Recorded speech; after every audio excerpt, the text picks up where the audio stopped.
There's a couple that are on there. There's a lot that I was like, I'm not sure about on there. That's probably There's one in particular that I'm like, that should not be on there. We will talk about it. This list, so what you're saying is, this list is not mine, but it's fine. 2009. The last year of the 2008. aughts. That's right. Last year of the aughts. Oh my Zach God. said it best.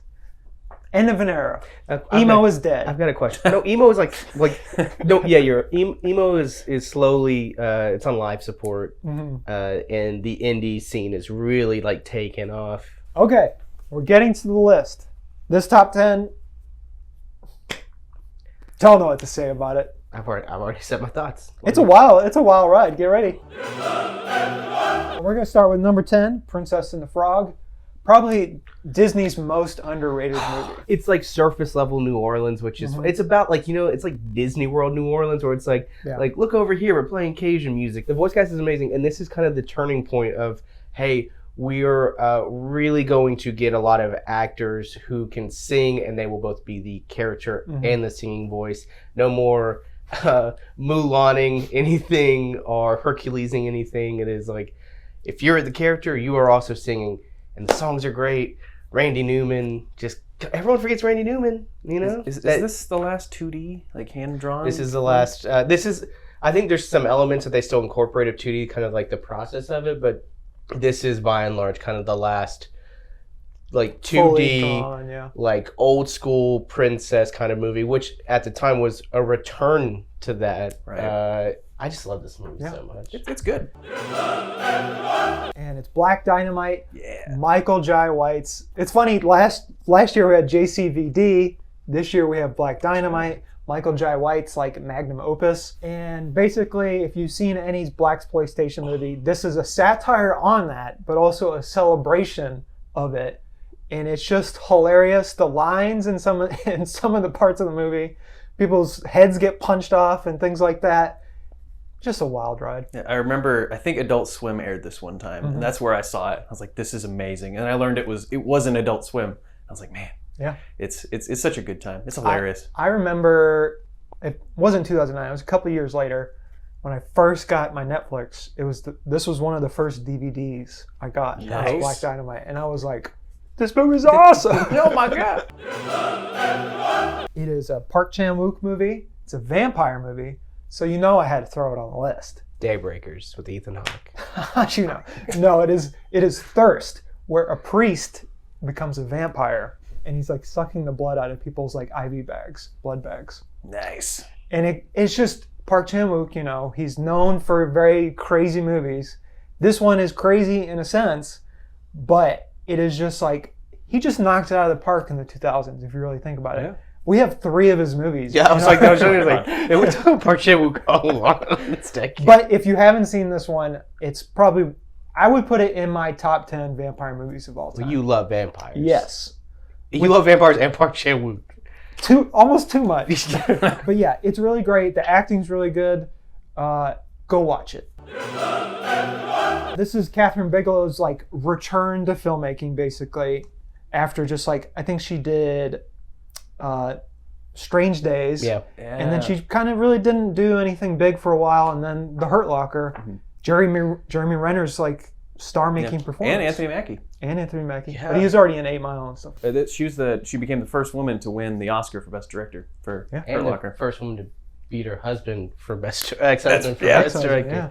I mean, it's The Hurt Locker. I do remember this is one of those movies that I felt like was everywhere, but also no one talks about a lot anymore. I completely agree with that because Right? I lived in Kansas City at the time, and I had to like go across the city to see this movie because it was just only in like art house theaters. Which is weird. It's weird because it's like it's a pretty marketable movie, I would think. What about the war in Afghanistan and Catherine Bigelow attached? Great movie. Like got the scene, the iconic. Oh yeah, The opening scene is very, very tense, Oof. and it sells the movie. It also does Jarhead better than Jarhead. I agree with that. And Renner basically got his role as Hawkeye because of The this Rennerverse, movie. The Renner. We're renovating in here. God, renovate.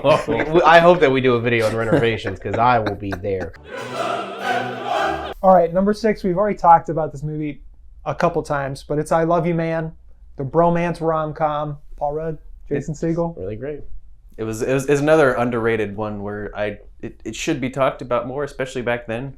I think it did okay in the theaters, but it should have killed. I think it was also people were done with comedies up until. I mean, this is like right before Hangover comes out too, or is this the year of Hangover? This was after. This is the year of Hangover. Yeah. So it's like this was more just like that kind of like almost like last gasp of like what like Judd Apatow had like just launched. So the raunchy bro comedies. Yeah, right before more raunchy bro comedies, but like.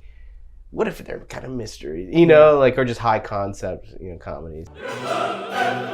Number 5, we have David Bowie's son, Duncan Jones. Didn't know that till right now. Taking a crack at filmmaking with Moon, starring Sam Rockwell and Sam Rockwell and Sam Rockwell. And someone else we won't talk about. And well, yeah. Not going to spoil the movie for you. Yeah.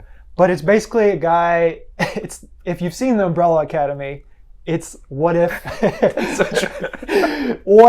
there's just one person on a moon base and goes insane. Fun, but also very serious by the end of it. So. Yeah. This is where everyone I think thought like Duncan was gonna just like that, and then I'm not a fan of Source Code, but like it was fun. It was fun, but like there was a kind of a stretch where everyone's like, now Duncan Jones, he is gonna kill it. And then he made World of Warcraft and yeah. So went downhill. I can't remember. Oh, he made the other one, the one with Paul Rudd. Yeah. With the cool mustache. That is such a cool mustache. Never watched it though. Mute. Yeah. Yeah, Mute. That's right. Yeah. But anyways, Moon is his best. Yeah. So go watch that. I don't know why we just an incredible debut. So yeah. And Sam Rockwell. I mean, come on. He even he dances in it. I know. Has Sam Rockwell been in a bad movie, barring the Poltergeist remake? Number 4 is 500 Days of Summer. Everyone knows this movie, right? Yeah. They have to. It was very big. And it's one of those where it aged poorly, but also at the same time. No, it didn't age poorly. People's perception of it. Yeah, like that's the thing. It gets Fight Clubbed. It gets Matrixed. And it's not fair when the whole movie is about... It's about that. Perspective and how, like... you may think one thing, but that doesn't mean someone else thinks about it. And that's what I love about this movie is that it is so layered, out of the park filmmaking, both with like the writing, the direction, that like everything in this movie is made to service what it's about. And I think that's what I love about it. I love, they're not great characters to love, but they are. Yeah. It is great to see them and to see them both be terrible and to grow eventually. And the soundtrack's killer. It is the hipster movie. Yeah. Joseph Gordon-Levitt. It pretty much forced Zooey Deschanel into all of our houses. I love this movie, and it upsets me that like every time I talk about how this is maybe one of my favorite movies, then someone's like, "That's one of your favorite." Oh, what do you like a bro? Like a bro just like because they watched it. They watched it over 10 years ago, and they have their previous lenses on, and then they need to change their glasses. Yeah, but I love this movie, and I hope we can take it back from those loser idiots who don't know what they're talking about. Look, you lost Fight Club, you're losing 500 Days of Summer. You just gotta accept it. What's next, huh? What are you gonna take from us next? Okay, Tenet. No, thank you. We're taking it back. No, they can have that one. You take that. JD's gonna be mad. I'm so mad about this one, but we'll let Zach talk about it first, because I don't remember what it is. JD's is very angry right now. It is Up, Disney Pixar's perhaps the saddest 15 minutes in any movie that ever existed. I'll just say it's a perfect 15 minutes. It is. Now, Zach, tell us what the rest of the movie is. I mean, that's fair. Like, I don't remember much about it other than like there's cute stuff with the dog and the little boy, and they learn to grow. This is one of your top 3 movies of 2009. Yeah, because of that 15 minutes. It's that good. That's not okay. It's that good. Like, I mean, that's perfect filmmaking. I don't even know the con that Pixar pulled on everyone to be like, look at this super sad 15 minutes, and then just to be like, all right, we don't have a rest of the movie, So just come along and the first 15 minutes. There's a talking dog. It says squirrel. It's cute. Guys, there is an old man who has an army of talking dogs that they murder at the end. That like, because he's just like, I'm looking for a bird. Like, what is this movie? Can you tell me what the two characters' names are? Isn't Carl one of them? Carl's the old man. And Bob? I don't know. No. The Boy Scout. The Boy Scout. But it's fine. Look, whatever. I'm done. Get over it. The animation is really good, though. It is. And those 15 minutes, man. Carl is a great character. Carl's a great character. I can also talk about Michael Giacchino's incredible score for Up. There were great things in this movie.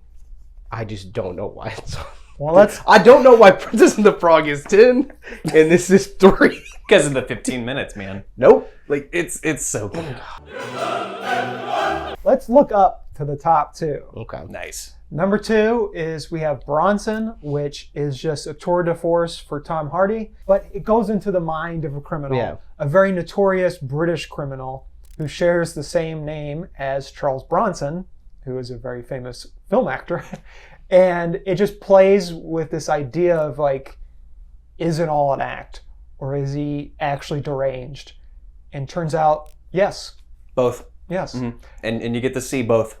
Where like his I mean, like, the famous scene that I always think about is him in the mime get up and he's acting like, oh God. Like there's some like insane creative swings that the director makes, and he does again in Drive. Who is this? Is this Nicholas? This is Nicholas Winding Refn. I always forget that he did this movie. Yeah, it's very much. I would say it's very much like you go to watch the acting. You don't go to watch the rest of the movie. Mm-hmm. The editing is hit or miss, but it's really, really like Tom Hardy. What's crazy is when it's a Tom Hardy movie, he can either carry it or, as we saw with Capone, he cannot. Yeah. It's all dependent on whether he cares about the movie or not. Oh, and this is kind of, I mean, rock and rolla, then this, and then like after this, it's just Hardy owns the 2010s, you know? Number 1, you probably were thinking this was number 1, and you're right. You're correct. It is Quentin Tarantino's Inglourious Basterds, spelled wrong. Barring his first 2, which is like, you know, they blew filmmaking away. I think this is his best one since then. The writing, I don't think he's ever going to write a better script than this one. Like there's only like 5 scenes in this whole movie, and every single scene has this insane amount of tension that you can't do it. No one else would be able to do that with just words. I think what's the greatest part of this movie is it has Brad Pitt, yet he is not the best performance. Nope, not even close. So good. It's so many good performances. Like somehow Eli Roth is giving a fun performance. Like BJ Novak is like in the background giving Melanie a great Laurent, like really Melanie Laurent. Christoph Waltz. Yeah, and this is what introduces everyone to America to Christoph Waltz, and then Diane Kruger is great, and this is Daniel Bruhl. You know, this is the first time we get to see Daniel Bruhl, really, and Michael Fassbender. And I forgot that this is kind of like early Fassbender too. Man, this is so good. I do love this movie. There's so many good parts. It's a fun cast. It's a fun. It really is more just like, probably if I had to say, if you don't count Once Upon a Time, it may be like his most accessible. That you're just like, this is a straightforward, like, here are the pieces. It's you're like, it's nothing, you know. You don't have to think about it too much, but it's just really like a great, straightforward movie that I love. It's a fun watch. It is. It's a lot of fun. And I think that's why it's probably number 1 is I don't know if there's another movie on this list that you're just like, you're like, dang, I'll rewatch that right now. Yeah. You know? Yeah. And that's Quentin Tarantino. That's Tarantino. He's very good at what he does. That's the list. We didn't check it twice, but that's okay. Goodbye. Bye. Un esercito di pro